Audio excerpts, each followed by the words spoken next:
నమస్తే, welcome to I dream. నేను మీ నందు. ఇవాళ మనతో పాటు స్టూడియోలో ఉన్నారు ఇస్కాన్ టెంపుల్ నుంచి ప్రణవానంద దాస్ గురూజీ గారు. నమస్తే గురూజీ. నమస్కారం అండి. గురూజీ ఎలా ఉన్నారు? బాగున్నా, మీరు ఎలా ఉన్నారు? నేను కూడా చాలా బాగున్నాను. గురూజీ, మరణం అనేది దైవ నిర్ణయం అని అంటారు. మరి మరణం దైవ నిర్ణయం అయినప్పుడు చాలామంది బలవంతంగా సూసైడ్ చేసుకోవడం ఇలాంటివి కూడా జరుగుతాయి. సో అది కూడా దైవ నిర్ణయం అని అనుకోవచ్చు. యాక్చువల్గా అండి, దైవ నిర్ణయం ఏంటి అని అంటే మనకొక జీవితాన్ని ఇవ్వడం స్వామి నిర్ణయిస్తారు. దేనివల్ల నిర్ణయిస్తారు అని అంటే ఆయన అంతటా ఆయన నువ్వు ఇలా ఉండాలి, నువ్వు ఈ కలర్లో ఉండాలి, నువ్వు ఇలా హెయిర్ ఉండాలి అని నిర్ణయించరు. మన యొక్క పూర్వజన్మ సుకృతం లేదా ఫలం ఏదైతే ఉంటుందో దాన్ని బట్టి మెటీరియల్ నేచర్ మనకు ఒక శరీరాన్ని ఇస్తుంది. నువ్వు ఇలా ఉంటావు, నువ్వు ఇలా ఉంటావు అని మనకి ఇస్తుంది అనమాట. ఇప్పుడు చూడండి, భగవంతుడు రాసేది ఏంటి? చాలా మంది అంటారు అంతా భగవంతుడే చేస్తున్నప్పుడు ఇంకా మనం ఎందుకు చేయాలి ఏంటి కూడా. కాబట్టి చెడు కూడా భగవంతుడే చేస్తున్నాడు కదా. మంచి భగవంతుడు చేయించట్లేదు, చెడు భగవంతుడు చేయించట్లేదు. ఒక ఆపర్చునిటీని మనకి ఇస్తున్నారు. ఫర్ ఎగ్జాంపుల్, నాకు ఈ ఫోన్ వస్తుంది అని భగవంతుడు రాశారనుకోండి, ఈ ఫోన్లో నేను ప్రవచనం వింటానా లేదా ఇంకేదైనా చెడు పని చేస్తానా అది నా చేతుల్లో ఉంది. దీన్ని బట్టి నెక్స్ట్ కర్మ అనేది ఏర్పడుతుంది అనమాట. ఒకళ్ళకి ఒక ఇల్లు కలుగుతుంది అని భగవంతుడు ఇచ్చారనుకోండి, ఆ ఇంట్లో మీరు చక్కగా వ్రతమే చేసుకోవచ్చు, పూజ అయినా చేసుకోవచ్చు, లేదా 10 మందిని పిలిచి ఏదైనా పార్టీ అయినా చేసుకోవచ్చు. మన చేతుల్లో ఉంది కదా. కాబట్టి జీవితం నీకు ఇలా ఉంటుంది అని స్వామి అనుగ్రహించినప్పుడు దాన్ని సద్మార్గంలో పెట్టుకునే బాధ్యత మన పైన ఉండాలి. అంతేకాని ఇప్పుడు ఈ మీరు మాట విన్నారు కదా, అంతా దైవ నిర్ణయమే అన్నప్పుడు. కాబట్టి మనకి గుర్తు పెట్టుకోవాల్సింది ఏంటి అని అంటే, మనకి శరీరాన్ని తీసుకునే అర్హత మనకి లేదు. ఎందుకంటే ఈ శరీరం నీది కాదు, భగవంతుడిది అని గుర్తించినాం. ఇప్పుడు చూడండి, వేరే వాళ్ళు మనకి కారు నడుపుకోవడానికి ఇచ్చారనుకోండి, మనం తీసుకెళ్ళి యాక్సిడెంట్ చేసేస్తామా? ఎంతో జాగ్రత్తగా ఉండాలి, ఎందుకంటే మనది కాదు అని తెలిసినప్పుడు. అలానే మన శరీరం, మన జన్మ అంతా కూడా భగవంతుడు మనకు అనుగ్రహించింది. కాబట్టి మనం ఎంతో జాగ్రత్తగా స్వామి అనుగ్రహించారు అనే విషయాన్ని మనం గుర్తుపెట్టుకొని ఈ జీవితాన్ని అంత పవిత్రంగా మనం ఉంచుకోవాలన్నమాట. అప్పుడే మనకి అనుగ్రహం వస్తుంది. మీకు ఒక విషయం చెప్తాను. శాస్త్రంలో సూసైడ్ మీరు అన్నట్టుగా అది అన్నిటికంటే గొప్ప, చాలా పెద్ద మహాపాపం కింద లెక్కించారనమాట. ఎవరైనా సూసైడ్ చేసుకుంటే, ఏ పాపంతో అయితే సూసైడ్ అంటే ఏ కష్టంతో, చాలా మంది చెప్తుంటారు కదా కష్టం వల్ల అని, అది కొన్ని లక్షల కోట్ల రెట్లు అయ్యి మళ్ళీ మన దగ్గరికి వస్తుంది. కాబట్టి ఇప్పుడు అనుభవిస్తామా, మళ్ళీ దాన్ని అన్ని లక్షల కోట్ల రెట్లు అయ్యాక మళ్ళీ దాన్ని ఫేస్ చేయగలుగుతామా అనేది గుర్తుపెట్టుకోవాలి. కాబట్టి అసలు సూసైడ్ అనే ప్రస్తావన మన మనసులోకి రాకూడదు. ఎందుకో మీకు ఒక విషయం చెప్తాను. ఇప్పుడు మనకి ఒక ఈ కష్టం ఉందండి మాకు అని అనుకుంటారు. ప్రతి ఒక్కళ్ళ జీవితంలో కష్టాలు వస్తాయి కదండి. ఎవరైనా చెప్తారా కష్టం లేకుండా మేము మొత్తం పుట్టినప్పటి నుంచి హ్యాపీగా ఉన్నాం, పుట్టంగానే ఏడుస్తామా? కాబట్టి ఈ ప్రపంచం దుఃఖాలయం, అశాశ్వతం అని అంటారనమాట. ఇక్కడ ఈ nothing is permanent in this world, everything is temporary. ఒక విషయం అంటే ఏదైనా సరే మనం టెంపరీ నేచర్ మనం ఈ ప్రపంచంలో చూస్తూ ఉంటాం అనమాట. ఒక రిలేషన్షిప్ టెంపరీ. ఇప్పుడు నేను బెస్ట్ ఫ్రెండ్ అంటారు, మళ్ళీ వచ్చే సెమిస్టర్కి వాడు వీడు మాట్లాడుకోరు అనమాట. అవును. లేదా ఎక్కడైనా మనం ఉంటున్నాం, ఒక ప్రదేశంలో ఉంటున్నాం. ఇక్కడ ఇప్పుడు నేను హైదరాబాద్లో ఉంటున్నాను అనుకున్నాను, తర్వాత నేను చెన్నై చదువుకోవడానికి వెళ్ళిపోయా, దాని తర్వాత ముంబైలో ఆశ్రమంలో ఉంటున్నా. కాబట్టి nothing is permanent in this world అనమాట. కానీ ఎప్పుడైతే ఆ పర్మనెంట్గా మనం అనుకుంటూ ఉన్నామో, ఎప్పుడైతే చేంజ్ వస్తుందో అప్పుడు మనకి మనసులో బాధ, కంగారు, భయం అనేది కలుగుతూ ఉంటుంది అనమాట. కానీ ఇది జస్ట్ టెంపరీ. ఏది టెంపరీ కానప్పుడు ఈ కష్టం కూడా టెంపరీ కాదు. అర్థమవుతుంది కదా మీకు? ఏది టెంపరీ కాదన్నప్పుడు సుఖము టెంపరీయే, అలానే ఇది కష్టము కూడా టెంపరీయే. ఇది గుర్తుపెట్టుకోవాలి మనం ఎప్పుడైనా సరే. కాబట్టి ఎప్పుడైతే మనకి సుఖం ఎలా వచ్చి మనం ఆనందంగా ఉన్నామో అలానే దుఃఖం కూడా వస్తుంది, కొన్ని రోజుల తర్వాత దుఃఖం కూడా పోతుంది. కానీ దానికి మనం అడ్వర్స్ అవ్వాల్సిన అవసరం లేదు. వచ్చినప్పుడు బాధ వేస్తుంది, ఒప్పుకుంటాను, కానీ కొద్దిగా మనం ఓపిక పట్టుకోవాలంటే. గురూజీ, చాలామంది దేవాలయాలు అంటే ముఖ్యంగా ఎక్కువ డొనేషన్లు వస్తున్నాయి, అదొక బిజినెస్లా అయిపోయింది అని అంటారు. అసలు దీన్ని మనం ఎలా తీసుకోవచ్చు? అంటే దేవాలయాలకు వచ్చే ఫండ్స్ కానివ్వండి, ఇవి ఒక ఆధ్యాత్మికంగా మనం డెవలప్ అవుతుంది అనుకోవచ్చా, లేకపోతే ఇది ఒక బిజినెస్ అని అంటారు? భగవంతుడికి మనం మన యొక్క సంపాదనలో భగవత్ సేవగా, భగవంతుడి యొక్క సేవ అంటే ఇప్పుడు చూడండి, ఆలయంలో సపోజ్ మా ఆశ్రమానికి ఎవరైనా డొనేషన్ ఇచ్చారనుకోండి, దాన్ని మేము ఎలా యూజ్ చేస్తాం? గోవులకి యూజ్ చేస్తాం. 100 పైగా గోవులు ఉన్నాయి అక్కడ. ఆ గోసేవకి యూజ్ చేస్తాం. లేదు భగవంతుడి యొక్క ఆరాధన, ఒక వ్యవస్థ, ఆలయ వ్యవస్థ అంటే భగవంతుడికి నైవేద్యాలు, అలంకరణలు, ఉత్సవాలు ఎన్ని కావాలి. తర్వాత వచ్చిన భక్తులందరికీ ప్రసాదాలు పెట్టాలి. దాంతోపాటు మా ఆశ్రమంలో ముంబైలో ఏదైతే మేము ఎక్కడైతే ఉంటామో గోవర్ధనిక విలేజ్లో, అక్కడ నుంచి చుట్టుపక్కల ఉండే గ్రామాలలో ఆదివాసీ తాండాలలో ఎవ్వరూ కూడా ఆకలితో పడుకోకూడదు అని మనం ఒక సంకల్పం చేసుకున్నాం అనమాట. కాబట్టి వచ్చిన డొనేషన్లన్నీ కూడా వాళ్ళందరికీ ఫ్రీగా ప్రసాదాన్ని పంచిపెట్టడంలో, తర్వాత ఎంత పెద్ద వ్యవస్థ, ఆలయాన్ని మెయింటైన్ చేయటం. ఒకళ్ళు ఇంట్లో అండి 4 ఉన్న ఇంటికి ఎంత ఖర్చు అవుతుందండి ఇప్పుడు చెప్పండి. నెల తిరిగేసరికి ఎంత ఖర్చు అవుతుంది. 4 ఉన్నారు ఒకళ్ళు ఇంట్లో అంటే. అలాంటిది ఒక ఆలయం అని అంటే వందల వేల మంది ఇన్వాల్వ్ అయిన ఒక వ్యవస్థ. దానికి ఉండడానికి మనం తప్పకుండా, కానీ మీకు ఒక విషయం చెప్తాను, ఆలయంలోకి వచ్చే డబ్బులు ఆలయానికి ఖర్చు పెడుతున్నారా అంటే పర్వాలేదు. అంతేకాని ఆలయంలో హుండీలో ఉండే డబ్బులన్నీ తీసుకెళ్ళి మీరు వేరే వాళ్ళకి ఖర్చు పెట్టేస్తామండి, వేరే వాళ్ళని మంచిగా పెట్టడానికి వేరే మతాలకి ఇచ్చేస్తాము, తర్వాత గవర్నమెంట్ ఏవో వాడేసుకుంటుంది అని అంటే అలా మంచిది కాదండి. ఆలయానికి భక్తులు ప్రేమతో భగవంతుడికి ఇచ్చిన కానుకలు ఏవైతే ఉన్నాయో అవి ఆలయ రక్షణ, ధర్మ పరిరక్షణ, ధర్మ ప్రచారం, గోసేవ, వీటిలో ఉపయోగపడితే చాలా సంతోషం. సో అంటే చాలా మంది దాన్ని మిస్యూజ్ చేయడం వల్ల అందరికి ఒక అపోహ ఉండిపోతుంది. అందుకే అండి మన ఆలయ పూజారి, ఆలయ వ్యవస్థ అక్కడే ఉండాలి. గవర్నమెంట్కి హక్కు లేదు. గవర్నమెంట్ నేను హుండీలో వచ్చిన డబ్బులన్నీ మేము తీసేసుకుంటాము, మేము మా సంక్షేమ పథకాలు వాడుకుంటాము అని అంటే కేవలం ఆలయం ఎందుకు, మరి మిగతా మతాలకి సంబంధించిన తీర్థ ప్రదేశాల నుంచి లేదా వాళ్ళకి సంబంధించిన ఏవైతే ఆధ్యాత్మిక స్థలాలు ఉన్నాయో అక్కడి నుంచి ఎందుకు తీసుకోరు? కేవలం మన దగ్గర నుంచి ఎందుకు తీసుకుంటున్నారు? కాబట్టి ఆలయం, ఎవరైతే ఆలయాన్ని చూసుకుంటున్నారో వాళ్ళ చేతిలో ఉండాలి. ఇప్పుడు మన ఇల్లు ఉందండి, మన ఇంటిని తీసుకెళ్ళి ఇప్పుడు మన ఇంట్లో వచ్చే డబ్బులన్నీ గవర్నమెంట్ నేను తీసేసుకుంటాను అని అంటే బాగుంటుందా? అలా ఎవరు ఇంటిని పరిరక్షిస్తున్నారో, ఎవరైతే ఇంటి యొక్క బాగోగులు చూస్తున్నారో వాళ్ళ చేతుల్లో ఉండాలి. కాబట్టి అలానే ఆలయం, ఆలయ పూజారి, ఆలయ కమిటీ ఏదైతే ఉందో, ఎవరైతే ఆ స్వామి ఎవరైతే ఉన్నారో ఆలయంలో వాళ్ళ పట్ల ప్రేమ, భక్తి ఉన్న వాళ్ళ దగ్గర ఉండాలి. అంతేకాని ఏదో ఒక పోస్ట్ లాగా పెట్టేసాం అనుకోండి మనం, అప్పుడు ఏమవుతుంది అని అంటే is just doing is mechanical duty. అలా ఉండకూడదు. ప్రేమతో ఆలయాన్ని సంరక్షించే వాళ్ళ చేతిలో డబ్బులు ఉన్నాయనుకోండి, వాళ్ళు ఆ ధర్మ పరిరక్షణకై ఉపయోగించుకోవాలి. గురుజీ, చాలా మంది నేను దేవుణ్ణి నమ్మను, ప్రకృతిని మాత్రమే నమ్ముతాను అనే కొంతమంది ఉంటారు. అటువంటి వాళ్ళకి అసలు మీరు ఏం సమాధానం? ప్రకృతి ఎవరిచ్చారండి? మీరు తయారు చేసుకున్నారా? దేవుడిచ్చిందే కదా. మరి దేవుడిచ్చిన ప్రకృతియే ఇంత మంచి చేస్తున్నప్పుడు, ఇప్పుడు చూడండి మనకు ఒక చాక్లెట్ ఇస్తారు ఎవరైనా, ఏం చేస్తాం మనం? వెంటనే థ్యాంక్ యూ అని అంటాం, అంతేనా? మరి ఇంత చక్కటి ప్రకృతిని మనకిచ్చిన స్వామిని మర్చిపోతారు. చాలా మంది ఏమంటారు తెలుసా, మాకు అమ్మ నాన్నే దైవము అని అంటారు. మరి అమ్మ నాన్నల్ని ఇచ్చిన వాడు ఎంత గొప్పవాడు? ప్రకృతి గొప్పది, ప్రకృతిని ఇచ్చిన వాడు ఎంత గొప్పవాడు? నీ శరీరం గొప్పది, నీ జీవితం గొప్పది, జీవితాన్ని ఇచ్చిన వాడు ఎంత గొప్పవాడు? కాబట్టి స్వామిని గుర్తించకుండా కేవలం ఒకటే దగ్గర ఆపేసాం అనుకోండి, that is not complete faith.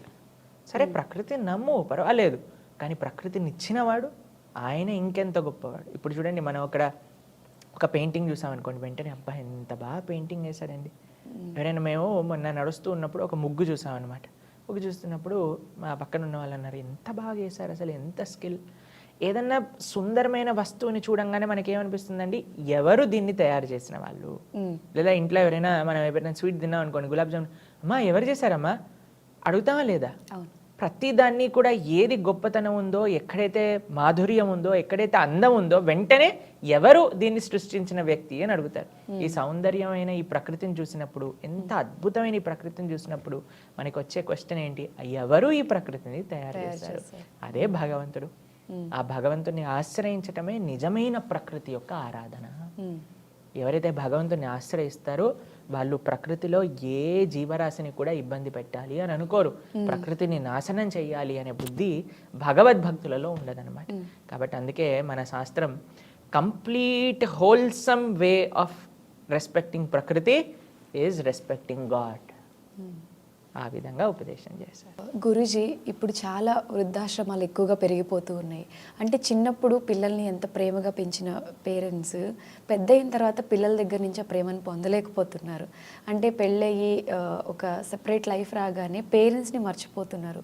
అంటే అసలు ఇప్పుడున్న జనరేషన్లో పిల్లల్ని ఎలా పెంచాలి అంటే? కేవలం ప్రేమతో పెంచటం ముఖ్యం కాదండి, బాధ్యతగా పెంచటం ముఖ్యం, మ్మ్. ధార్మికంగా పెంచటం ముఖ్యం. మ్మ్.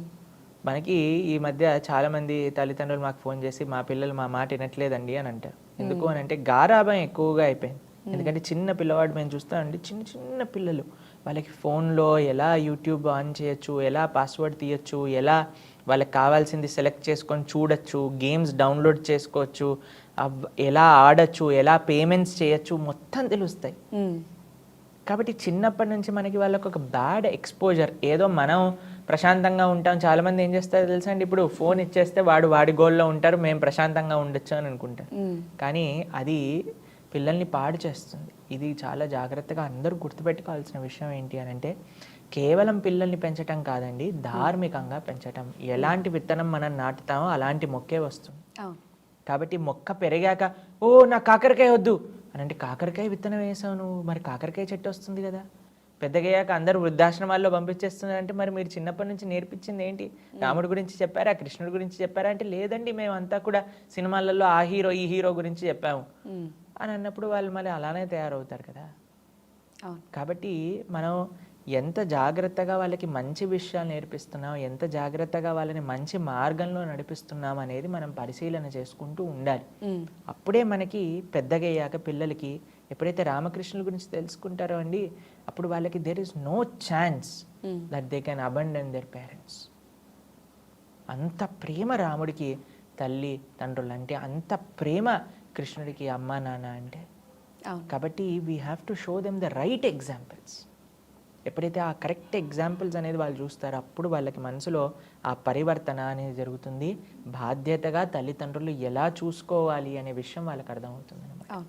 లేకపోతే ఇప్పుడు జనాలు ఏమనుకుంటారంటే తల్లిదండ్రుల్ని ఒక పెద్ద భారంగా అనుకుంటారు. మ్మ్. అదే పిల్లల్ని భారం అనుకొని తీసేసి అనాథాశ్రమంలో వేసేస్తే ఏమయ్యేది వారి పరిస్థితి? అవును. కాబట్టి తల్లిదండ్రులు ఎంత కష్టపడి పిల్లల్ని పెంచుతున్నాము అనే విషయం వాళ్ళకి అర్థం కావాలి కదా. మ్మ్. కాబట్టి దట్ సెన్సిటివిటీ ఏమిస్తుంది అంటే, ధార్మికత ఆ సెన్సిటివిటీని ఇస్తుంది అనమాట. మ్మ్. ఇది చాలా ముఖ్యం. కాబట్టి ఈ విషయాలన్నీ కూడా ఇవి మనం విన్నప్పుడు అనిపిస్తుంది, ఓ దీనికి దానికి ఏం సంబంధము, ఇది ప్రాక్టికల్ కాదు అని అనిపిస్తుంది. కానీ this is the way of life. మీరు అది చేయకపోతే దీన్ని అనుభవించాల్సి వస్తుంది, మీరు అది చేశారా అని అంటే ఇది అనుభవించాల్సిన అవసరం లేదు. అందుకే వృద్ధాశ్రమాల్లో వీడియోలు చూస్తూ ఉంటే ఎప్పుడెప్పుడైనా వాళ్ళ తల్లిదండ్రులు మాట్లాడితే చాలా అంటే చాలా బాధేస్తుంది అనమాట. అవును. ఎందుకంటే మనకి శాస్త్రం చెప్తుంది తల్లిదండ్రులు చాలా మనకి దైవ స్వరూపులు మన జీవితంలో. ఎందుకంటే వాళ్ళు ఉంటేనే కదా మనం ఉంది, మన యొక్క అస్తిత్వం వాళ్ళ దగ్గర ఉంది. మన సనాతన సంస్కృతి ఎంత ఎంత గొప్పది, ఎంత గొప్పది అని అంటే, ఒక సన్యాసి కూడా తల్లికి దండం పెట్టాలి అని చెప్పే సంస్కృతి అనమాట. మ్మ్. సన్యాసి ఎవరి దగ్గర వంగాల్సిన అవసరం లేదు, కానీ తల్లి దగ్గర మాత్రం వంగాలి అని శాస్త్రం నియమం చేసింది అనమాట. ఓకే. సన్యాసాశ్రమం స్వీకరించాక కూడా. అందుకే శంకరాచార్యులు లాంటి మహానుభావులు తల్లిగారు శరీరాన్ని విడిచిపోతుంది అని అంటే శంకరాచార్యులు కాలడి వెళ్ళి తల్లిగారికి కృష్ణ దర్శనం చేయించారనమాట. మ్మ్. కాబట్టి అంత ప్రేమ తల్లిదండ్రుల పట్ల ఆప్యాయత అనురాగాలు అనేవి తీసుకోలేనివి అనమాట. కానీ ఇప్పుడు చూడండి ఎంత విచిత్రమో, ఈరోజు మొన్ననో కలిసిన ఫ్రెండ్ని బెస్ట్ ఫ్రెండ్ అనటం, కొంతమంది ఇంటర్నెట్లో ఫేస్బుక్లో ఇన్స్టాగ్రామ్లో కలుసుకున్న వాళ్ళు గర్ల్ ఫ్రెండ్ బాయ్ ఫ్రెండ్ అనుకోవడం. కానీ చిన్నప్పటి నుంచి ఇంత కష్టపడి పెంచిన తల్లిదండ్రులని గుర్తించట్లేదు అని అంటే, అలాంటి వాళ్ళు ఎవరైనా ఉన్నారనుకోండి, వాళ్ళ భార్య కానీ వాళ్ళ స్నేహితులు కానీ చాలా జాగ్రత్తగా ఉండాలి. ఎందుకంటే వాళ్ళని ఎప్పుడు వదిలేస్తారో తెలియదు. ఇంత సేవ చేసిన వాళ్ళని వదిలేస్తున్నారంటే వీళ్ళని ఎప్పుడైనా వదిలేయచ్చు. అవును. కాబట్టి అండి ఒక కమిట్మెంట్, ఒక రెస్పెక్ట్, ఒక భావన అనేది ప్రతి వస్తువులో ఉంటుంది. కాబట్టి ఒక దగ్గర నేను కేర్లెస్గా ఉన్నాను, ఇంకొక దగ్గర నా రెస్పాన్సిబిలిటీని నిర్వర్తిస్తున్నాను అని అంటే అవ్వదు. అందుకే రాముడు మనందరికీ ఆదర్శం, కృష్ణుడు మనందరికీ ఆదర్శం. అన్నిటినీ ఎలా బ్యాలెన్స్ చేస్తారో మనం ఆయన దగ్గర నుంచి నేర్చుకోవచ్చు అనమాట. కాబట్టి వృద్ధాశ్రమాలు ఆగాలి అని అంటే చిన్నప్పటి నుంచి 5 సంవత్సరాల నుంచి మీ పిల్లలకి రామాయణ భగవద్గీతలు అన్నీ కూడా బోధిస్తూ ఉండండి. పెద్దగయ్యాక వాళ్ళు మిమ్మల్ని పువ్వులలో పెట్టుకొని చూసుకుంటారు. గురూజీ, అసలు ఇస్కాన్ అనే పేరు ఇంగ్లీష్ టైటిల్, అంటే మన హిందూ దేవాలయంకి ఇస్కాన్ అనే టైటిల్ పెట్టడానికి రీజన్ ఏంటి? అండ్ చాలామందికి ఈ విషయంలో ఒక డౌట్ ఉంటుంది, సనాతన ధర్మానికి సంబంధించిన పేరు ఏదైనా పెట్టొచ్చు కదా, ఎందుకు ఇస్కాన్ అనే చూస్ చేసుకున్నారు? ఓకే, ఇస్కాన్ అంటే international society for Krishna consciousness. కృష్ణుడు సనాతన ధర్మానికి చెందినవాడు కాదా? అసలు అన్నిటికంటే ముఖ్యమైన విషయం అంటే సనాతన ధర్మం కేవలం భారతీయులదేనా హక్కు, ప్రపంచంలో ఉండే మిగతా వాళ్ళు కాదా? కృష్ణుడు భగవద్గీతలో సుహృదం సర్వభూతానాం అని చెప్పారు, కానీ సుహృదం భారతీయానాం అని ఎక్కడ చెప్పలేదే. సుహృదం ఆంధ్ర తెలంగాణ నాం అని ఎక్కడ చెప్పలేదే. సుహృదం హైదరాబాద్ అయినా ఎక్కడేం చెప్పారా? సుహృదం సర్వభూతానాం అని అంటే అందరికీ నేనే సుహృద్, అంటే ఆయన అందరికీ బెస్ట్ ఫ్రెండ్ నేనే అని ఆయన చెప్పుకున్నారు. కాబట్టి international society for Krishna consciousness, అందరికీ కృష్ణుడి యొక్క భక్తి మార్గంలో నడిపించే ఒక సంస్థ. అయితే దాన్ని చూసి మనం ఇదేదో ఫారెన్ పేరు, ఇంగ్లీష్ పేరు కాబట్టి మనం, మరి మీరు మాల్స్కి ఈ విషయం అడగట్లేదు ఏంటండి? మరి ట్రైన్స్కి అడగట్లేదు ఈ విషయం, మరి వేసుకునే బట్టలు కంపెనీస్కి ఈ విషయం అడగట్లేదు, వాడుకునే ఫోన్స్కి ఈ విషయం అడగట్లేదు, కేవలం దేవాలయానికి వచ్చే వరకు ఎందుకు ఆ విషయం? అది కూడా ఏంటి అని అంటే మనకి విమర్శించే వాళ్ళు ఏదైనా సరే విమర్శిస్తూ ఉంటారండి. మొన్న నాకు ఒకళ్ళు చెప్పారు, నేను పేరు చెప్పను, we are just moving in the vehicle, అయితే ఇటువైపు చాలా చాలా ట్రాఫిక్ ఉందన్నమాట. ఒక దగ్గర దానికోసం ఒక సపరేట్ డివైడర్ని పెట్టారనమాట. అయితే ఏం చెప్పారు, ఇది ఒక ఫారెన్ మాల్ కొత్తగా హైదరాబాద్లో పెట్టారు, అందుకోసం అందరు కూడా అదే మాల్కి వెళ్తున్నారు అని. అచ్చా, అయితే నువ్వు మాల్ ఏ దేశం వాడు పెట్టినా సరే వెళ్తావా, ఆలయానికి మాత్రం వెళ్ళవా? కాబట్టి మనకేంటి అని అంటే ఏదో ఒక నెపం కావాలి, ఎవరినో ఒక మాట అనడానికి, అంతే. కానీ శ్రీల ప్రభుపాదుల వారు భారతదేశంలో అవతరించిన వారు, భారతీయ సనాతన సంస్కృతిని అటు తీసుకెళ్ళి విదేశీయులకి ఎలా చీర కట్టుకోవాలో చూపించి, ఎలా ధోతి కుర్తా వేసుకోవాలో చూపించి, ఎలా తిలకం పెట్టుకోవాలో చూపించి, ఎలా శిఖ జడ ఎలా వేసుకోవాలో చూపించి భారతీయ సంస్కృతిని అటు ట్రాన్స్ఫర్ చేసిన మహానుభావులు శ్రీల ప్రభుపాదుల వారు అనమాట. కాబట్టి ఇప్పుడు మన వాళ్ళకి చెప్పాల్సి వస్తుంది, మీరు ఇలా సాంప్రదాయకంగా ఉండండి, ఇలా ఉండండి అని మన భారతీయులకు చెప్పాల్సిన పరిస్థితి ఇక్కడ వస్తుంటే, ప్రపంచం మొత్తం కూడా భారతీయ సంస్కృతిని యాక్సెప్ట్ చేస్తున్న ఒక మహోపకారాన్ని ఇస్కాన్ సంస్థ చేసిందనమాట. కేవలం పేరేదో ఉంది కదా అని మనం దాన్ని ఏమనాల్సిన అవసరం లేదండి. అందరినీ కూడా కృష్ణ భక్తి వైపు తీసుకెళ్లేదే సనాతన ధర్మం. ఇప్పుడు హిందువుల్ని పట్టుకోవటంలోనే కష్టమైపోతుంది. అయ్యా భగవద్గీత భాగవతం చదువు అని అంటే, ఇప్పుడు మేము పూరి క్షేత్రానికి వెళ్తున్నాం, మా గురువు గారి యాత్ర, సుమారుగా 12,000 డివోటీస్ వస్తున్నారు 24 కంట్రీస్ నుంచి. అందులో ఎంతోమంది రష్యన్స్, ఎంతోమంది అమెరికన్స్, ఎంతోమంది బ్రిటిష్, ఎంతోమంది ఆస్ట్రేలియన్స్, ఎంతోమంది ఆఫ్రికన్స్ మా గురువుగారి శిష్యులు ఉన్నారు. కానీ వాళ్ళని చూస్తే మాకు అనిపిస్తుందండి, మా జీవితం నిజంగా వేస్ట్ అనిపిస్తుంది. వాళ్ళకుండే నిష్ఠ, వాళ్ళకుండే కమిట్మెంట్ భక్తి పట్ల చూస్తే. ప్రతిరోజు వాళ్ళు చేసే సాధన, వాళ్ళకుండే ఆ మంచితనం, వాళ్ళకుండే ఆ సరళ భావన, మన వాళ్ళకండి ఏది చూసినా విమర్శించటం, అన్నీ నాకు తెలుసు, నాకు తెలిసిందే గొప్ప అనే భావనలో మన వాళ్ళు ఉంటున్నారు. కానీ వాళ్ళకి ఎంత వినయం కావాలి, ఒక వాళ్ళకి ధర్మం అంటే ఏంటి, భగవంతుడు అంటే ఏంటి, తల్లిదండ్రులు అంటే ఏంటి, రెస్పెక్ట్ అంటే ఏంటి, అవన్నీ తెలియదు వాళ్ళ కల్చర్లో. కానీ వాటన్నిటిని నేర్చుకొని వాళ్ళు ఎంత చక్కగా సాంప్రదాయకంగా వాళ్ళని చూస్తే, ఇప్పుడు చూడండి ఇస్కాన్ డివోటీస్ మీరు చూస్తే ఉంటారు, ఫారినర్స్ అందరు చీర కట్టుకొని, ధోతి కుర్తా వేసుకొని, తిలకం పెట్టుకొని, చిన్న పిల్లల నుంచి వృద్ధుల వరకు ఎంత సాంప్రదాయకంగా మన భారతీయ సంస్కృతిని చూస్తున్నారు. కానీ మనం మాత్రం జీన్స్ టీషర్ట్ వేసుకొని ISKCON is a foreign organisation అని మనం అంటున్నాం అనమాట. కాబట్టి ఎవరు ఫారెన్, సంస్థ ఫారెనా, నువ్వు ఫారెనా? కాబట్టి అది ప్రశ్నార్థకం అనమాట. కాబట్టి ఏంటి అని కాదు, ఏం చేస్తున్నారు. ప్రభుపాదుల వారు ఇస్కాన్ ఎందుకు ఆ పేరు ఇచ్చారు అని అంటే, అందరికీ కూడా కృష్ణుడు పిత, అందరికీ కూడా సనాతన ధర్మమే మార్గము అని చెప్పేటట్టుగా అందరినీ కూడా ఆ యొక్క కృష్ణుడి యొక్క ధర్మ మార్గంలో నడిపించడానికి న్యూయార్క్లో స్థాపన చేశారనమాట. అందుకోసమని international society for Krishna consciousness, అందరూ కూడా కృష్ణుడి యొక్క చింతనలో ఉండాలి. కేవలం భారతీయులు కాదు, ఇంటర్నేషనల్ అందరూ కూడా ఎవరెవరికి భగవంతుడు కావాలి అని అనుకుంటే వాళ్ళందరూ కూడా ఇక్కడ చక్కగా సనాతన ధర్మాన్ని నేర్చుకోవచ్చు. అది ఇస్కాన్ అండి. ఓకే, అసలు ఇస్కాన్ అనేది ఓన్లీ కృష్ణతత్వం, కృష్ణుడి గురించి మాత్రమే ఎందుకు పరిమితం చేశారు అంటే ఏం చెప్తారు? ఇస్కాన్ అనేది ఒక సంస్థ, కానీ మేము ఒక సాంప్రదాయాన్ని అనుసరిస్తూ ఉన్నాం. ఏంటి ఆ సాంప్రదాయం అంటే బ్రహ్మమధ్వ గౌడీయ వైష్ణవ సాంప్రదాయం. మనకి తెలుసు మన భారతదేశంలో వివిధ సాంప్రదాయాలు ఉన్నాయన్నమాట. శ్రీ వైష్ణవ సాంప్రదాయం అని, మనకి మధ్వ సాంప్రదాయం అని, అలానే కుమార సాంప్రదాయం అని. అందులో బ్రహ్మమధ్వ గౌడీయ వైష్ణవ సాంప్రదాయం కూడా ఒక సాంప్రదాయం. ఒక సాంప్రదాయాన్ని మనము ఒక సంస్థ ఏం చేస్తుందో, ఒక ఆర్గనైజేషన్ ఏం చేస్తుందో తెలుసా అండి, మనకి ఈజీ చేస్తుంది మనం చేసే భక్తి. ఇప్పుడు ఇస్కాన్ అనే సంస్థలో నేను ఉన్నప్పుడు చిన్నప్పటి నుంచి మేము వైష్ణవ సాంప్రదాయ రీత్యాగా పెరిగిన వాళ్ళం. కానీ మేము ఇస్కాన్కి వచ్చాక మాకు తెలిసింది ఏంటంటే ఎవ్రీథింగ్ బికమ్స్ వెరీ ఈజీ. మా సాధన ఈజీ అవుతుంది, ఎందుకంటే ఇంతమంది భక్తులు ఉన్నారు, ఒక సిస్టమ్ ఉంది, ట్రైనింగ్ ఈజీ అవుతుంది, శాస్త్ర అధ్యయనం ఈజీ అవుతుంది, టెంపుల్ వాళ్ళకి అకౌంటబిలిటీ ఈజీ అవుతుంది, అన్నీ కూడా ఈజీ అయిపోతుంది. కానీ మేము అనుసరించే సాంప్రదాయం ఒక వైష్ణవ సాంప్రదాయం. వైష్ణవులు అని అంటే ఎవరు? విష్ణు భక్తుల్ని వైష్ణవులు అని అంటారు. కాబట్టి మనకి వివిధ సాంప్రదాయాలు మనం చూస్తూ ఉంటాం. స్వామి రామానుజాచార్య సాంప్రదాయం ఉంటుంది, మధ్వాచార్యుల యొక్క సాంప్రదాయం ఉంటుంది, వల్లభాచార్య సాంప్రదాయం ఉంటుంది. వీళ్ళందరూ కూడా భగవంతుణ్ణే ఆరాధన చేసిన వాళ్ళు. కృష్ణుణ్ణి, విష్ణువుని, రాముణ్ణి ఆరాధన చేసిన వాళ్ళు. రామభద్రాచార్య స్వామి వారి యొక్క రామానంది సాంప్రదాయం అని అంటారనమాట. ఒక్కొక్క సాంప్రదాయంలో వాళ్ళకొక ఆరాధ్య దైవము అని ఉంటుందన్నమాట. కాబట్టి మా సాంప్రదాయానికి ఆరాధ్యులు శ్రీకృష్ణుడు, రాధాకృష్ణుల్ని మేము ఉపాసన చేస్తాం. అంతేగాని కేవలం వాళ్ళని ఏదో ప్రమోట్ చేస్తున్నాం, మిగతా వాళ్ళని వదిలేసామని కాదండి.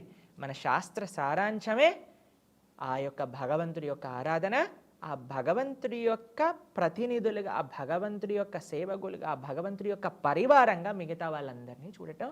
అది వేదాలలో, శాస్త్రాలలో ఉన్న సారాంశాన్ని ఆ యొక్క వైష్ణవ సాంప్రదాయాలన్నీ కూడా వాళ్ళ విధంగా ఆరాధన చేస్తూ ఉంటారు.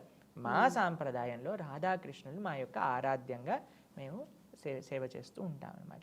అంతేగాని మిగతా వాళ్ళందరినీ దూషిస్తాం, వాళ్ళు లేరు వీళ్ళు లేరు అని వేరే వాళ్ళు మాట్లాడినట్టుగా మనం మాట్లాడమని. వేరే మతాలలో ఉండేవాళ్ళు అందరినీ రెస్పెక్ట్ ఇస్తాం. అందరూ కూడా భాగవతం ఏం చెప్తుందో తెలుసా అండి?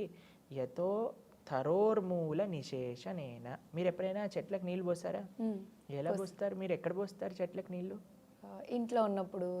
ఎక్కడ చెట్టుకి ఎక్కడ పోస్తారు? చెట్టు మొదల్లో పోస్తారా లేదా పువ్వుకి, కాయకి, ఆకుకి వేస్తారా? మొదల్లో పోస్తే మొత్తం చెట్టుకి నీళ్లు శక్తి అందుతుంది కదా. అలానే ఆ భగవంతుడి యొక్క సేవ చేస్తే మిగతా దేవీ దేవతలందరి సేవ కూడా ఆ సేవలోనే కలుగుతుంది అని భాగవతం మనకు ఉపదేశం చేస్తుంది అనమాట. అందుకే మనం భగవంతుడి యొక్క సేవ చేస్తాం. మిగతా దేవీ దేవతలందరికీ కూడా ఆ భగవంతుడి యొక్క పరికరాలే కాబట్టి అందరికీ ఆ యొక్క సేవ అనేది లభిస్తుంది అనమాట. కాబట్టి ఎవరిని మనం వదిలేయట్లేదు, అందరినీ ఇంక్లూడ్ చేసి భగవంతుడి లోపలనే ఆరాధన చేస్తున్నారు. గురుజీ, శ్రీల ప్రభుపాద గురించి అసలు మీరేం చెప్తారు? శ్రీల ప్రభుపాదుల వారు ఇస్కాన్ సంస్థాపకాచార్యులు, అభయచరణ అరవింద భక్తి వేదాంత స్వామి. ఆయన బెంగాల్ రాష్ట్రంలో కోల్కత్తాలో ఆవిర్భవించారనమాట. చిన్నప్పటి నుంచి వాళ్ళ నాన్నగారు గౌర్మోహన్ డే అని ఎంత ఆధ్యాత్మికంగా ప్రభుపాదుల వారిని పిలిచారు. చిన్నప్పటి నుంచి ఎంతో మంది భక్తుల్ని, సాధువుల్ని వాళ్ళ ఇంటికి తీసుకొస్తూ ఉండేవారు. ప్రభుపాదుల వారు అందరికీ కూడా ప్రసాదాన్ని నివేదన చేస్తూ ఉండేవారు. చిన్నప్పటి నుంచి ఎంత ఆధ్యాత్మికం అంటే వాళ్ళ నాన్నగారి దగ్గర నుంచి రాధాకృష్ణుని యొక్క సేవ ఎలా చేయాలి, ప్రతిరోజు న్యూస్ పేపర్ రంగానే పూరికి ఎప్పుడు ట్రైన్ ఉంది అని టైం టేబుల్ చూస్తూ ఉండేవారు అనమాట. వాళ్ళకి పూరి క్షేత్రానికి ఎప్పుడెప్పుడు వెళ్ళాలి అని ఆ మక్కువ ఉండేది. అయితే వాళ్ళ ఆచార్యుల్ని, వాళ్ళ గురువులని కలిసినప్పుడు ఆయన చెప్పారు, మీరు ఇంగ్లీష్ చదువుకున్నారు కాబట్టి ఈ కృష్ణ భక్తి తత్వాన్ని ప్రపంచం మొత్తం కూడా మీరు ప్రచారం చేయాలి అని ఒక ఆదేశం ఇచ్చారనమాట. అప్పుడు ఆయన 70 సంవత్సరాల వయసులో పూరి ఈ యొక్క కోల్కతా, ఈ పూరి, బృందావనం, మథుర, మాయాపూర్ ఈ ప్రదేశాలన్నీ కూడా వదిలేసి, చాలామంది ఏమనుకుంటారండి, మేము పెద్దగా అయ్యాక కాశీలో రిటైర్మెంట్ అవుతామండి, బృందావనంలో రిటైర్మెంట్ అవుతామండి అనుకున్నారు. కానీ 70 సంవత్సరాల వయసులో బృందావనాన్ని వదిలేసి ఆయన అమెరికా ప్రయాణం చేశారనమాట. 2 సార్లు హార్ట్ అటాక్, సీ సిక్నెస్, అసలు ఎవ్వరు తెలియదు అమెరికాలో. అయినా సరే ఆయన అంత దూరం వెళ్ళి ఎంతో కష్టపడి ఆయన స్ట్రగుల్స్ అంతా మీరు శ్రీల ప్రభుపాదుల వారి లీలామృతం అనే పుస్తకంలో చదివితే అసలు ఎంత కష్టపడ్డారు ఈ యొక్క కృష్ణ భక్తిని ప్రచారం చేయడానికి. కానీ కృష్ణుడిని ఒకటే విషయం చెప్పారు, అయ్యా నేను నీ చేతుల్లో ఒక తోలుబొమ్మ లాంటి వాడిని, నువ్వు నన్ను ఎలా ఆడిస్తే నేను ఎలా ఆడతాను అని భగవంతుడికి ప్రార్థన చేస్తారనమాట. 70 సంవత్సరాలు ఉండే ఒక వ్యక్తి అమెరికాలో ఒక్కళ్ళు తెలియకుండా ఒక డబ్బులు 40 రూపాయలు పట్టుకొని వెళ్తారు ఇక్కడ నుంచి. అలాంటిది ఆయన మళ్ళీ భారతదేశానికి తిరిగి వచ్చే లోపల 10 సంవత్సరాల్లో 108 ఆలయాలు స్థాపన చేసి 10,000 మంది భక్తుల్ని కృష్ణ భక్తి మార్గంలో ముందుకు తీసుకెళ్తూ ఉన్నారనమాట. కాబట్టి ఆయన కృష్ణ శక్తి సంభూతులు అనడానికి ఎటువంటి ఆశ్చర్యము లేదనమాట. కాబట్టి అంత గొప్ప ప్రభుపాదుల వారి యొక్క అద్భుతమైన ఒక తన ఆచార్యులకి, గురువులకి తానిచ్చిన గిఫ్టే ఈ యొక్క ఇస్కాన్ సంస్థ అనమాట. కృష్ణ భక్తిని ఇప్పుడు ప్రపంచంలో నలుమూలల మీరు ఏ దేశమైనా వెళ్ళండి, అక్కడ మీకు హరే కృష్ణ అని భక్తులు కనిపిస్తారు. అవును. ఎక్కడికి వెళ్ళినా సరే సాత్వికమైన ఆహారం, కృష్ణ ప్రసాదం మనకి లభిస్తుంది. ఎక్కడికి వెళ్ళినా సరే కృష్ణుడి యొక్క మందిరం అక్కడ ఉంటుంది. ఆ కంట్రీలో ఉండే వాళ్ళు చక్కగా ఆ కృష్ణుడి యొక్క సేవ చేసుకుంటూ ఉంటారు. గురూజీ, ప్రపంచంలో ఏ ఒక్క వ్యక్తి కూడా ఆకలితో పడుకోకూడదు అనేది ఇస్కాన్ మెయిన్ మోటో. మరి దీన్ని ఫర్దర్గా డెవలప్ చేయడానికి అంటే మీరేమేమి తీసుకుంటారు? చాలా విశేషమైన ఒక స్కీమ్స్ ద్వారా ఇస్కాన్ ప్రయత్నిస్తూ ఉంటుంది. అన్నామృతం, అక్షయ పాత్ర, చాలా కృష్ణ భక్తులు, ఎన్నో ఆర్గనైజేషన్స్ చెందిన వాళ్ళందరూ కూడా కలిసి దీనికోసమని ప్రయత్నిస్తూ ఉన్నాం. కోవిడ్లో ప్రతిరోజు కూడా 5 లక్షల మందికి, కేవలం ఢిల్లీలో 5 లక్షల మందికి పైగా ప్రసాదాన్ని సమర్పణ చేశారనమాట. ఫుడ్ రిలీఫ్కి. దానికి చాలా మంది గవర్నమెంట్ వైపు నుంచి, సెంట్రల్ గవర్నమెంట్ వైపు నుంచి ఎంతో అప్రిసియేషన్ దక్కింది. అన్నామృత ఫౌండేషన్ ద్వారా మహారాష్ట్రలో ఇంకా మిగతా ప్లేసెస్లో ఎంతోమంది గవర్నమెంట్ స్కూళ్ళల్లో ప్రతిరోజు మధ్యాహ్నం పూట వాళ్ళు హాయిగా భగవంతుడి యొక్క ప్రసాదాన్ని చక్కగా స్వీకరిస్తూ ఉన్నారనమాట. కాబట్టి ఎన్నో విధాలుగా మనం ప్రయత్నిస్తూ ఉన్నాం. ఎంత వీలైతే అంత. ఇంకా ఈ యొక్క జనాలందరూ కూడా మంచి మార్గంలో సహకరిస్తూ ఉంటే ఇంకా బాగా చేయొచ్చు అనమాట.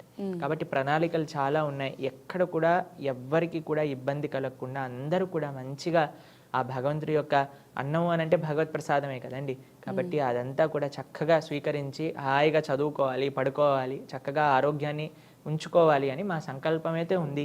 చాలా చాలా ప్రోగ్రామ్స్ ద్వారా, స్కీమ్స్ ద్వారా, టెంపుల్ ఫుడ్ రిలీఫ్ ఫండ్స్ ద్వారా, టెంపుల్ ప్రసాదం డిస్ట్రిబ్యూషన్ ద్వారా, అన్నామృత, అక్షయ పాత్ర, ఎన్నో ప్రోగ్రామ్స్ ఉన్నాయి చెప్పాలి అని అనుకుంటే. ప్రపంచవ్యాప్తంగా ఆ యొక్క సాత్వికమైన ఆహారాన్ని డిస్ట్రిబ్యూట్ చేస్తూ ఉన్నారు. అందరూ కలిస్తే ఇంకా బాగా చేయొచ్చు, ఇంకా ఎక్కువగా చేయొచ్చు అంటారు.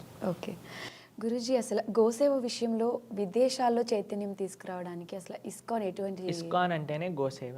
ఇస్కాన్ ఆలయానికి, ప్రతి ఆలయానికి కూడా ఒక గోశాల ఉంది. మా ఆశ్రమంలో 100కి పైగా గోవులు ఉన్నాయి. కేవలం భారతదేశంలో కాదు, ఎన్నో మీరు ఇప్పుడు ఈ మధ్య మన హంగేరీలో కృష్ణ వ్యాలీ అని ఒక వీడియో వైరల్ అయింది. చాలా మంది మాకు పంపిస్తూ ఉంటారనమాట. అక్కడ ఎక్కడైనా సరే కృష్ణుడు ఎక్కడైతే ఉంటాడో గోవులు అక్కడ ఉంటాయి.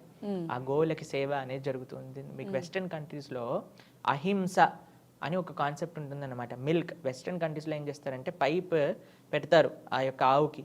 అది పైప్ అంతా కూడా పాలని తీసేస్తూ ఉంటుందన్నమాట. ఎప్పుడు పాలైపోతుందో తెలియదు. ఆ పైప్ నడుస్తూ ఉంటుంది కాబట్టి ఆవు యొక్క రక్తం కూడా అందులో వచ్చేస్తూ ఉంటుందన్నమాట.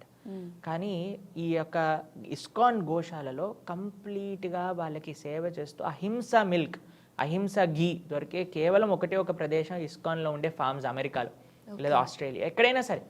కాబట్టి గో సంరక్షణ, వచ్చే వాళ్ళందరికీ కూడా గోవులు అంటే ఎంత ముఖ్యం, ఎలా అందరి ప్రాణుల్ని కూడా మనం రెస్పెక్ట్ చేయాలి, అందరికీ సేవ భావనతో ఉండాలి, కానీ ఏ ప్రాణిని ఎక్స్ప్లాయిట్ చేయకూడదు అనే ఒక ఎడ్యుకేషన్, ఒక ప్రచారం మన అందరం కూడా చేస్తున్నాం. అలా ఎంతో మంది మీరు చూస్తూ ఉంటారు ఇంటర్నెట్లో వీడియోస్, అందరూ వెస్టర్నర్స్ అందరూ గోసేవ చేస్తూ, ఆవుని శుభ్రం చేస్తూ, పాలు బ్రతుకుతూ ఇలా ఉంటారు. కాబట్టి న్యాచురల్ జీవనం, simple living, high thinking is the way of life. అవును గురూజీ, ప్రపంచం సాత్విక ఆహారం తీసుకునే విధానం అవగాహన అసలు ఎలా కల్పిస్తారు? ఇస్కాన్లో మీరు వచ్చారనుకోండి, సాత్వికమైన ఆహారమే మీకు ఎక్కడైనా దొరుకుతుంది. గోవిందాస్ రెస్టారెంట్ అయినా, మా ఆలయం ప్రసాదం అయినా, ఎక్కడ ఆలయంలోనైనా సరే మనకి సాత్వికమైన ప్రసాదమే దొరుకుతుంది. ఎందుకు అని అంటే సాత్వికమైన ప్రసాదం, సాత్వికమైన ఆహారమే మనందరికీ మంచిది. ఆరోగ్యరీత్యా, మానసికంగా, సామాజికంగా, ప్రకృతి పరంగా, ఆధ్యాత్మికంగా ఏ విధంగా చూసినా సాత్వికమైన ఆహారమే మనకి మంచిది. కాబట్టి ఇస్కాన్ డివోటీస్ ఎక్కడైనా సరే, ఏ వైష్ణవ ఆలయానికి వెళ్ళినా సరే మనకి సాత్విక ప్రసాదం అనే లభిస్తూ ఉంటుంది. చాలా మంది అడుగుతారు సాత్విక ఫుడ్ అంటే వాట్ ఈస్ సాత్విక్ ఫుడ్ అని అడుగుతూ ఉంటారనమాట. సాత్విక ఫుడ్ అంటే ఎటువంటి జీవహింస లేనిది. దాని తర్వాత మన శాకాహారంలో కూడా కొన్ని రాజసీక, తామసీక వస్తువులు ఉన్నాయన్నమాట. సపోజ్ అనియన్స్ అండ్ గార్లిక్, ఉల్లిపాయలు, ఎల్లిపాయలు. కాబట్టి ఇవన్నీ లేకుండా ఏదైతే శరీరానికి మంచిదో, మనసుని కూడా ఆధ్యాత్మిక వైపు తీసుకెళ్లే పదార్థాలని సాత్విక ఆహారము అని అంటారు. కాబట్టి అటువంటి సాత్వికమైన ఆహారాన్నే మనం స్వీకరిస్తూ ఉంటాం. మీరు అమెరికా లాంటి దేశాలకు వెళ్ళారనుకోండి, చాలామంది మన ఒక పాశ్చాత్య దేశాలలో కూడా సాత్వికమైన ఆహారాన్ని స్వీకరిస్తూ వాళ్ళ యొక్క మనసుని మార్చుకొని చక్కగా మంచి ధార్మికంగా ముందుకెళ్ళడానికి ఇస్కాన్ యొక్క ఫుడ్ రిలీఫ్, అలా ప్రసాదం డిస్ట్రిబ్యూషన్, ఇవన్నీ కూడా చాలా చాలా హెల్ప్ చేశాయి అన్నమాట. గురుగారు ఈ మధ్య కాలంలో చాలా మంది సూసైడ్లు చేసుకుంటున్నారు. ఇవన్నీ ఎక్కువైపోతున్నాయి. అంటే ఆధ్యాత్మికంగా ఉండడం వల్ల ఇలాంటివి తగ్గించే అవకాశాలు ఓ ఏమైనా 100కి 1000% తగ్గించేస్తాం. ఉమ్, ఆధ్యాత్మికత ఏదో చమత్కారాలు చేయవండి. ఆధ్యాత్మికత మనోబలాన్ని ఇస్తుంది, ఉమ్, ధైర్యాన్ని ఇస్తుంది, భగవంతుడి పైన నమ్మకాన్ని ఇస్తుంది, ఉమ్, చాలా మంచి సాంగత్యాన్ని ఇస్తుంది. వీటిలలో ఎప్పుడైతే ఉంటామో అప్పుడు అన్ని చెడు ఆలోచనలు, చెడు చెడు వ్యక్తిత్వాలు, చెడు సాంగత్యము ఇవన్నీ ఎప్పుడైతే పోతుందో అండి మనం చాలా ప్రశాంతంగా ఉంటాం. మాకు పర్సనల్గా ఎన్నో, మనం లాస్ట్ టైం ఇంటర్వ్యూలో కూడా మాట్లాడుకున్నాం, ఎన్నో కేసెస్ తెలుసు నాకు పర్సనల్గా. ఎంతోమంది ఈ సూసైడల్ టెండెన్సీస్ నుంచి బయటపడ్డారు కేవలం గీతా భాగవత రామాయణాలు వినటం చేత, ఉమ్. భగవంతుడి యొక్క నామాన్ని జపం చేయటం చేత. కాబట్టి spirituality is cure for everything. ప్రతిదానికి సొల్యూషన్ ఇదే అంటారు. ఓకే గురూజీ, మనుషుల్లో స్వార్థం, హింస తదితర అవగుణాలన్నిటినీ కూడా డబ్బు శాసిస్తుంది అని అంటారు. దీన్ని ఎలా తగ్గించాలి అని అంటారు? ఇందాక మనం మాట్లాడుకున్నట్టుగా డబ్బు కేవలం జీవితంలో ముఖ్యము అనే విషయాన్ని పక్కన పెట్టి, ధర్మము, సేవ జీవితంలో ముఖ్యము, అది మనకి నిజమైన ఆనందాన్ని ఇస్తుంది అనే విషయం అర్థం చేసుకున్నాం. ఉమ్, కాబట్టి డబ్బు ఈ ప్రపంచంలో ఎవరిని ఏదైనా చేయిస్తుందండి. ఉమ్, ఎలాంటి వ్యక్తినైనా సరే ఏ పనైనా చేయించడానికి డబ్బు ప్రేరేపణ చేస్తుంది. మనకి చెప్తారు, మనకి కుటుంబాల మధ్యలో కలహాన్ని క్రియేట్ చేస్తూ ఉంటుంది, భార్యాభర్తల మధ్యలో కానివ్వండి. మాకు మీరందరూ న్యూస్లో చూసి ఉంటారు, ఈ మధ్య ఒక డాక్టర్స్ ఫ్యామిలీలో డబ్బుల కోసం అని ఒక హస్బెండ్ ఒక వైఫ్ని చంపేశారనమాట. కేవలం డబ్బుల కోసం కావాలి. కాబట్టి డబ్బు అనేది, ఐ అగ్రీ, డబ్బు ఇంపార్టెంట్, కావాలి జీవించడానికి. కానీ డబ్బే కావాలి కాదు, ఉమ్, డబ్బు కావాలి.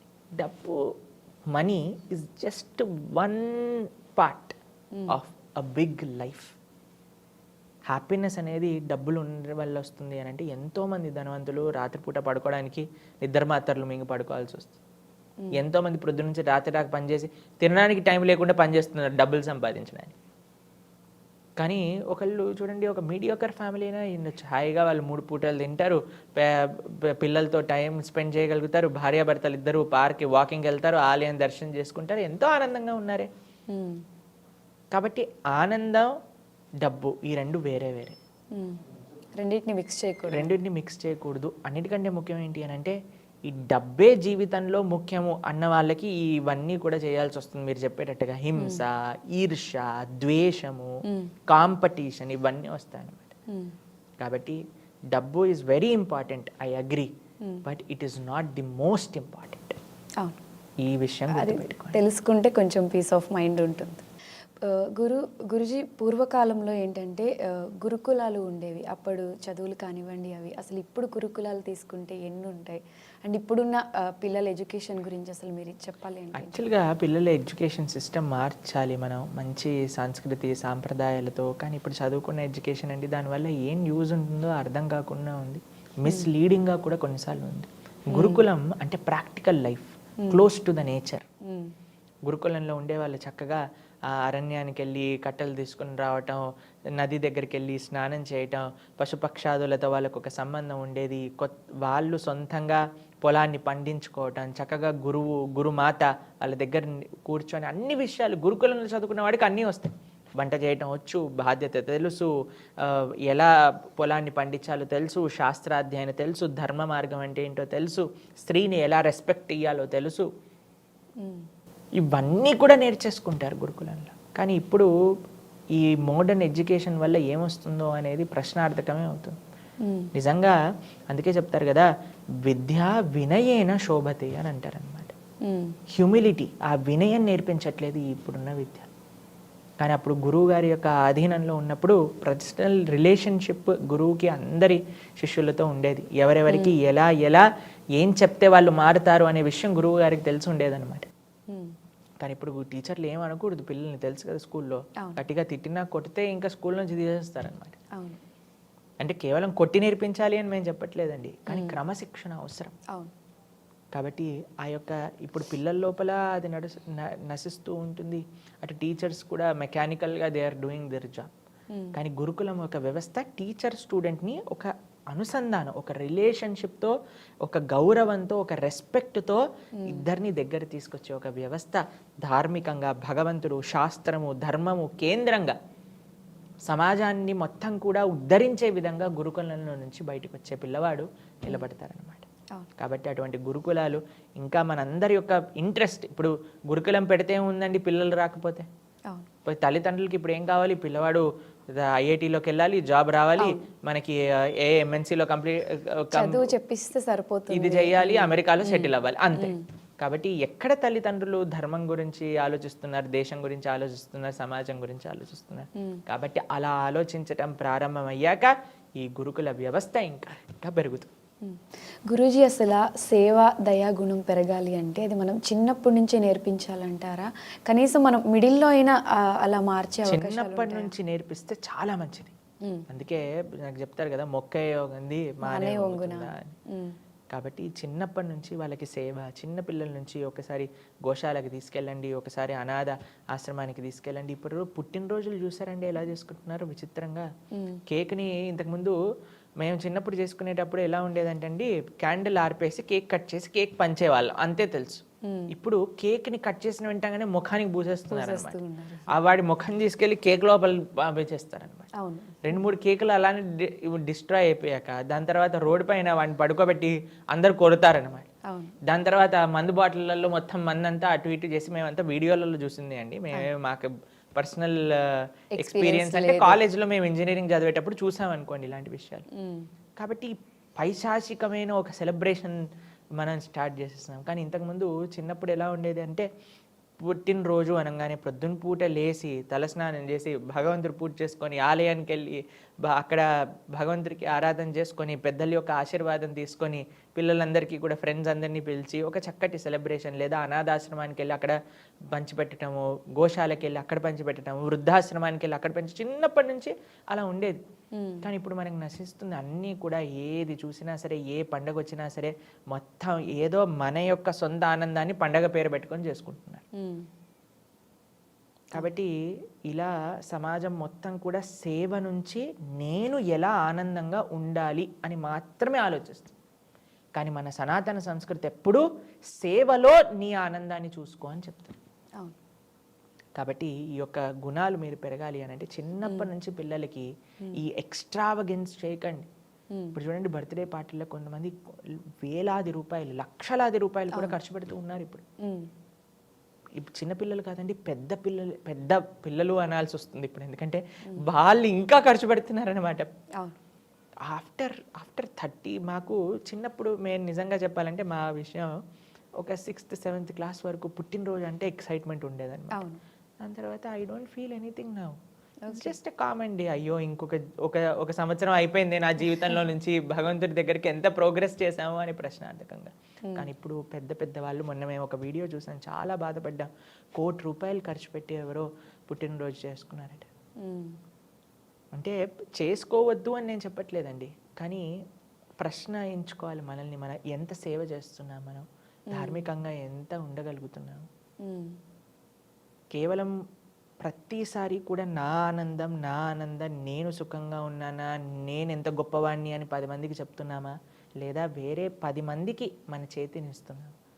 అందుకే మా గోరగోపాల్ ప్రభు మీ అందరికీ తెలిసే ఉంటుంది, ఆయన అంటారనమాట, handsome does not mean being handsome but giving your hand to some అని అంటారనమాట ఆయన. కాబట్టి ఎంత సేవలో మనకి ఆనందం ఉందా అది మనం చూసుకోవాలి. సేవలో నిజంగా ఆనందం ఉందండి. మీరు ఎవరెవరైతే ట్రై చేయాలనుకుంటున్నారో చేయండి, అప్పుడు మీరే చెప్తారు. సో ట్రై చేసి ఎక్స్పీరియన్స్ చేస్తే మనం కూడా దాన్ని ఫీల్ అవుతాం. అంతే కదండి. గురూజీ, భక్తి మార్గంలో నడిచేటప్పుడు సహజంగా కొందరిలో వైరాగ్యం వస్తూ ఉంటుంది. సో వివాహ బంధాలపై అంతగా ప్రీతి ఉండదు. ఇది ఇలానే కొనసాగితే సనాతన ధర్మంపై చూపే ప్రభావం అసలు ఎలా ఉంటుంది? మీకు విషయం చెప్తానండి, మనం ఇది మాట్లాడుకోవడానికి బాగుంటుంది, కానీ చాలా మంది అలా అనుకోరు. ఎంత ఆధ్యాత్మికంగా ఉన్నా సరే పెళ్లి చేసుకోవాలి అని అనుకుంటారు. కానీ మా పర్సనల్ ఎగ్జాంపుల్ మేము చేసుకోవట్లేదు. అప్పుడు నెక్స్ట్ క్వశ్చన్ నన్ను అడుగుతారు, మరి మీరెందుకు పెళ్లి చేసుకోవట్లేదు అని. మాకు చిన్నప్పటి నుంచి, చాలా చిన్నప్పటి నుంచి మాకు ఎప్పుడైనా సరే ఈ ఒక్క జన్మని భగవంతుడికి అర్పణ చేయాలి అనే భావన ఉండేదన్నమాట. అయితే మా తల్లిదండ్రులకు మేము చిన్నప్పటి నుంచి చెప్తూ ఉండేవాళ్ళం, మేము ఆశ్రమానికి వెళ్ళిపోతాం, మేము హిమాలయాలకు వెళ్ళిపోతాం, మేము సన్యాసం తీసుకుంటాం అని. మా తల్లిదండ్రులు అనేవాళ్ళు, 10th కంప్లీట్ చేశాక వెళ్ళిపో, ఇంటర్ కంప్లీట్ చేశాక వెళ్ళిపో, ఇంజనీరింగ్ కంప్లీట్ చేశాక వెళ్ళిపో, అలా చెప్తూ ఉండేవారు అనమాట మమ్మల్ని ఇంట్లో ఉంచడానికి. అయితే మా చాలా మంది అనుకుంటారు మీరు ఇస్కాన్ వాళ్ళు మిమ్మల్ని ఇలా మార్చేశారని. కాదండి, మాకు చిన్నప్పటి నుంచి అలా ఉండేది. కానీ ఎప్పుడైతే మేము ఇంజనీరింగ్ చదివేసి నా బాధ్యతలు అన్నీ చేసేసామో, మా తల్లిదండ్రులకు చెప్పాము మేము వెళ్ళిపోతున్నాం అంటే, వాళ్ళు కూడా వాళ్ళ యొక్క పూర్తి అనుగ్రహాన్ని ఇచ్చారు. వాళ్ళు ఇప్పుడు they are very proud parents. వాళ్ళు ఏమంటారో తెలుసా, ఎవరు వచ్చి అయ్యా మీకు బాధ ఏదా అంటే, ఎందుకండి బాధ, భగవంతుడి యొక్క సేవ చేస్తున్నారు, సమాజాన్ని సేవ చేస్తున్నారు, ఇంతమందికి మంచిగా ధర్మ మార్గంలో నడిపిస్తున్నారు, కాబట్టి మాకేం బాధ లేదు అని అంటారు. కాబట్టి వాళ్ళ యొక్క అనుగ్రహం పరిపూర్ణంగా ఉంది కాబట్టి మేము ఇంకా కాషాయ వస్త్రాన్ని కూడా త్వరలో ధరించబోతున్నాం అనమాట. త్వరలో మా అమ్మ నాన్నగారి అనుగ్రహం పూర్తిగా ఉంది. మా నాన్నగారు అన్నారనమాట, ఎప్పుడు నువ్వు కాషాయ వస్త్రాన్ని ధరిస్తావు, ఎన్ని రోజులు వైట్లో ఉంటావు అని అడుగుతున్నారనమాట. బేసిక్గా ఇంత చిన్న ఏజ్ లో పెళ్ళి ఎప్పుడు చేసుకుంటావు అని అడుగుతారు చాలా మంది పేరెంట్స్ అంటారు. కానీ మా నాన్నగారు అమ్మగారు మేము చేసే సేవ, వాళ్ళ యొక్క అనుగ్రహం, వాళ్ళ పూర్తి ఆశీస్సులు ఉన్నాయి కాబట్టి మేము ఈ విధంగా సేవ చేయగలుగుతాం. లేకపోతే నేను కూడా ఈ సమయానికి ఆఫీస్లో ఉండి పనిచేస్తూ ఉండేవాడినేమో. కానీ ఇంత చిన్న ఏజ్లో అసలు మీలా ఆలోచించడం అనేది నేను లాస్ట్ వీడియోలో కూడా చెప్పాను, అసలు చాలా అప్రిషియేట్ చేయొచ్చు మిమ్మల్ని. అంతే, భగవత్ అనుగ్రహం, ఆచార్యులు గురువుల యొక్క అనుగ్రహం, మా తల్లిదండ్రుల యొక్క అనుగ్రహం. చాలా ముచ్చటగా ఉంది గురువుగారిని చూస్తుంటే. గురూజీ, అసలు మరణం తర్వాత మళ్ళీ పునర్జన్మ ఉంటుందా? చాలా మంది అంటూ ఉంటారు ఇప్పుడు చేసే పాపకర్మలే మనకి మళ్ళీ జన్మలో వస్తాయి అని. ఇది నమ్మొచ్చు అంటారు? ఖచ్చితంగా 110%. ఈ జీవితంలో మనకి ఈ యొక్క శరీరం, ఈ యొక్క తల్లిదండ్రులు, ఈ యొక్క కుటుంబం, ఈ యొక్క పరిస్థితి ఉన్నాయి అని అంటే మనం పూర్వజన్మ చేసుకున్న కష్ట సుఖాలు లేదా ఆ పాప పుణ్యాలే మనకి ఇప్పుడు ఈ విధంగా వస్తున్నాయి అన్నమాట. కానీ చాలామంది అంటారు దీనికి శాస్త్రీయంగా సైంటిఫిక్గా ఏమీ బేస్ లేదు అని అంటారు. మీరందరూ ఎవరైతే ఇలా అంటున్నారో వాళ్ళందరూ మీ దగ్గర ఫోన్లు ఉన్నాయి కదా, స్మార్ట్ ఫోన్లు, డాక్టర్ ఐన్ స్టీవెన్సన్ అని నొక్కండి మీరు గూగుల్లో, మీకు వస్తుంది. ఒక డాక్టర్, ఆయన రీసెర్చ్ చేసి 5,000 మంది రీఇన్కార్నేషన్ కేసులు కనిపెట్టుకున్నారనమాట. ఆయన పుస్తకంలో పెట్టారు. ఎంత? 5,000 రీఇన్కార్నేషన్ కేసు అంటే వాళ్ళకి పూర్వజన్మలో వాళ్ళు ఎక్కడ, ఎవరు, ఏ ఊర్లో ఉన్నారు, వాళ్ళ యొక్క తల్లిదండ్రులు ఎవరు, వాళ్ళ భార్య, భర్త, అన్ని విషయాలు వాళ్ళకి తెలుసు. మొన్ననే నాకు వాట్సాప్లో ఒక ఫార్వర్డ్ మెసేజ్లో చూసానమాట, మీకు ట్విన్ టవర్స్ టెర్రరిస్ట్ అటాక్ తెలుసు కదండి, అప్పుడు ఆ ట్విన్ టవర్స్ పడిపోతాయి. అందులో ఒక ఆయన వాళ్ళ పేరెంట్స్కి చెప్తూ ఉండేవారు అనమాట, ఆయనకి హైట్స్ అంటే భయం. ఆయన ట్విన్ టవర్స్లో పనిచేసే వాళ్ళని, వాళ్ళ పేరు అన్నీ కూడా చెప్పారు. దాని తర్వాత వాళ్ళు రీసెర్చ్ చేస్తే అక్కడ చనిపోయిన ఆయనే మళ్ళీ వాళ్ళకి పిల్లవాడుగా పుట్టారు అని చూస్తారనమాట. మన భారతదేశంలో కూడా ఎన్నో కేసులు ఉన్నాయి రీఇన్కార్నేషన్. కాబట్టి ఈ డాక్టర్ ఐన్ స్టీవెన్సన్ రీసెర్చ్ మీద నేను రీఇన్కార్నేషన్ ఉందని చెప్పట్లేదు. కృష్ణుడు భగవద్గీతలో చెప్పారు, దాదస్సి ధ్రువముత్తు ధ్రువముత్తు. మళ్ళీ ఎప్పుడైతే ఎలా అయితే ఒక వ్యక్తి పుట్టారో ఆయన మరణించక తప్పదు, మరణించాక పుట్టక తప్పదు. మరి ఇలానే మనం పుడుతూ చనిపోతూ ఇలానే ఉంటామా? మరి దీనికి ఏమీ సొల్యూషన్ లేదా అని అంటే ఉంది. ఏంటా సొల్యూషన్ అని అంటే, పునరపి జననం పురనపి మరణం పురనపి జననీ జఠరే శయనం ఇహ సంసారే బహుదుస్తారే ఇహ సంసారే బహుదుస్తారే కృపయా పారే పాహి మురారే భజ గోవిందం భజ గోవిందం. శంకరాచార్యులు చెప్తారనమాట, అయ్యా ఈ జన్మ మృత్యు పరంపర మొత్తం కూడా తొలగిపోవాలి అని అంటే ఆ భగవంతుడి యొక్క నామస్మరణ చెయ్యండి, ఆ కృష్ణుడి యొక్క నామాన్ని పలుకుతూ ఉండండి అని చెప్తారు. కాబట్టి మనకి ఈ జన్మ మృత్యు పరంపర ఆగదు ఎప్పటి వరకు అయితే భగవంతుణ్ణి ఆశ్రయించామో. ఎప్పుడైతే మనం భగవద్భక్తి ద్వారా భగవంతుణ్ణి ఆశ్రయిస్తామో తద్ధామ పరమం మమ, అక్కడికొక్కసారి వెళ్తే మళ్ళీ తిరిగి రావటం అనేది ఉండదన్నమాట. అటువంటి చక్కటి భగవంతుడి యొక్క సేవ చేసుకుంటూ మనం ఎల్లప్పుడూ ఉండొచ్చు. గురూజీ, చాలామంది పూర్వజన్మ కర్మలు ఏవైతే ఉంటాయో అవి మనకి ఇప్పుడు వస్తూ ఉంటాయి అని అంటారు. మరి ఆల్రెడీ మనకి ఆ కర్మలు ఇప్పుడు వస్తున్నప్పుడు ఇప్పుడు మళ్ళీ పుణ్యాలు చేయడం ఎందుకు ఈ జన్మలో? పూర్వజన్మ చేసుకున్న పాప పుణ్యాలు ఇప్పుడు వస్తున్నాయి, మరి ఇప్పుడు ఎలా చేస్తావో నెక్స్ట్ జన్మ ఆధారపడి ఉంటుంది. ఇప్పుడు చేసినవన్నీ మళ్ళీ జన్మలో ఆధారపడుతుంది, అంతే కదండి. అందుకు ఇప్పుడు ధార్మికంగా ఉండటం అవసరం. ముందు చేసుకున్న దాన్ని ఇప్పుడు కష్టము సుఖము అనుభవించాలి. కానీ నెక్స్ట్ ఇప్పుడు చూడండి, మేము ఇంజనీరింగ్ చేసేటప్పుడు ఎవరైనా ఫెయిల్ అయిపోయారనుకోండి ఏదైనా సబ్జెక్ట్లో, అది ఎరియర్ అంటారు, నెక్స్ట్ సెమిస్టర్లో రాయాలి. అంతేకాని మేము రాస్తామండి ఆ సబ్జెక్ట్, కానీ మిగతా సబ్జెక్టులు ప్రిపేర్ అవ్వంటే మరీ అరియర్లు పడిపోతాయి కదా నీకు. అవును. కాబట్టి ఇంతకు ముందు చేసిన తప్పో ఒప్పో అయిపోయింది, కానీ ఇప్పుడు నీ జీవితంలో నీకు ఆపర్చునిటీ ఉన్నప్పుడు ధార్మికంగా ముందుకెళ్ళు, ధర్మ మార్గంలో నడుస్తూ ఉండు. ఇప్పుడు చేసిన దానికి నెక్స్ట్, ముందు చేసిన దానికి ఇప్పుడు ఎలా అయితే అనుభవిస్తున్నావో ఇప్పుడు చేసిన దానికి మళ్ళీ వచ్చేటప్పుడు అనుభవించాలి. కాబట్టి ఇప్పుడు ధార్మికంగా, అందుకే ఇప్పుడు ఆరాధన, ఈ యొక్క మంచి భగవద్భక్తి మార్గంలో ముందుకెళ్ళాలి అని ఎందుకు చెప్తారంటే, మళ్ళీ ఈ యొక్క కర్మ పరంపర మళ్ళీ మనకి రాకుండా మనం భగవంతుడిని చేరుకొని చక్కగా ఆయన యొక్క సేవ చేసుకోవాలి అని. ఓకే గురూజీ, ఫైనల్గా ఆడియన్స్ అందరికీ మీరు ఏదైనా చెప్పాలి అంటే ఏం చెప్తారు? చెప్పేది ఒకటే విషయం, కార్తీక మాసం వస్తుంది. మనందరం కూడా చక్కగా కార్తీక మాసంలో ధార్మికంగా మంచిగా ప్రొద్దున పూట బ్రహ్మ ముహూర్తంలో నిద్రలేసి భగవంతుడి యొక్క ఆరాధన చేసుకొని చక్కగా కార్తీక మాసంలో దీపాల యొక్క విశిష్టత, చక్కగా భగవంతుడికి దీపాన్ని సమర్పణ చేసుకొని ఇవన్నీ చేసుకోవడానికి ఒకటే ఒక విషయం అండి, గుర్తుపెట్టుకోండి, భగవంతుడికి మనం ఎంత దగ్గర అవుతున్నాం. ఇవన్నీ చేసినా సరే మన యొక్క అలవాట్లు, మన యొక్క మనస్సు, మన యొక్క వ్యక్తిత్వం అలానే ఉంది, ఈర్షతో, ద్వేషంతో, అసూయతో అని అంటే లాభం లేదు. కాబట్టి మీరందరూ మంచిగా కార్తీక మాసంలో వచ్చే ఉత్సవాలన్నీ కూడా చక్కగా చేసుకోవాలి. దీపావళి పండుగ, దీపము అనంటే అజ్ఞానాన్ని తీసేసి జ్ఞానాన్ని నింపేది. కాబట్టి మన జీవితంలో మనకి జ్ఞానం కావాలి అనంటే గీత, భాగవత, రామాయణాదులన్నీ కూడా చక్కగా అధ్యయనం చేయండి, శ్రవణం చేయండి. మంచిగా మీ అందరికీ కూడా భగవంతుడి యొక్క పరిపూర్ణ కృపా కటాక్షాలు లభించాలి అని ఆ భగవంతుడికి ప్రార్థన చేస్తున్నాం. Hare Krishna. Thank you so much అండి. హరే కృష్ణ.